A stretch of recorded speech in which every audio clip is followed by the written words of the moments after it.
Chers amis, bonjour. Les organisateurs m'ont demandé de vous parler de la situation de la minorité Baha'i en Iran. C'est une situation emblématique d'un régime qui est à la fois un régime théologique et un régime impérial. C'est-à-dire c'est un régime qui a à la fois des ennemis politiques et en même temps des ennemis religieux qui s'inventent. Nous savons que toute conversion, par exemple, au christianisme, peut être punie de la peine de mort. Ces derniers temps, ils sont devenus un peu plus cléments. Il n'y a que 10 ou 20 ans de prison pour une conversion au christianisme. L'ennemi de ce régime théologique est aussi les femmes. La situation des femmes, oppression en Iran. Peut-être que les femmes vont à l'université, que les femmes sont de plus en plus responsables dans la société civile et parfois emblématiques au niveau du gouvernement. Néanmoins, la majorité des femmes iraniennes, on le sait, sont opprimées. La majorité des femmes iraniennes sont considérées en Iran comme des demi-êtres humains. Elles n'ont que la moitié des droits qu'on donne à un homme. Ce régime persécute toutes les minorités qui ne lui conviennent pas, et en général ces minorités sont installées à la périphérie de l'Empire perse, c'est-à-dire par exemple à l'ouest les Kurdes, au sud-est les Baloutches, au sud-ouest les arabophones. Tout ce qui n'est pas conforme à leur pensée, à leur manière de vie, est persécuté.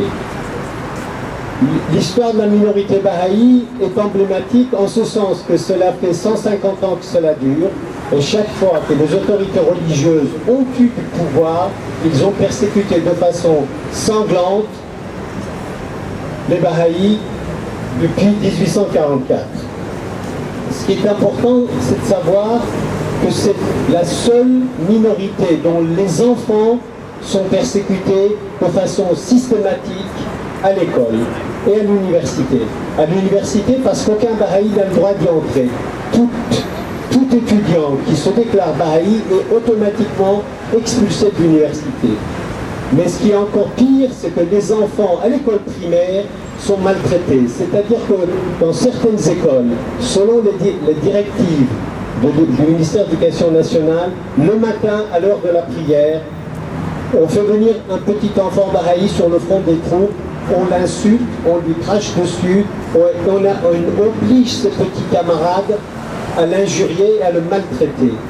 Ce qui sauve les enseignants, c'est que généralement le soir, plusieurs enseignants vont frapper à la porte de la maison des parents de l'enfant pour s'excuser, pour dire que ce n'est pas eux qui ont organisé, d'ailleurs ils n'y ont pas participé. Autrement, alors par ailleurs les Baha'i sont expulsés de 47 métiers, évidemment médecins, évidemment avocats, évidemment fonctionnaires, évidemment enseignants, 47 métiers. Et dans certaines villes, dans certains départements, ils n'ont absolument pas le droit de travailler. La question se pose de leur survie. Eh bien, il y a quelque chose d'optimiste dans cette survie, et c'est là où je vais m'arrêter.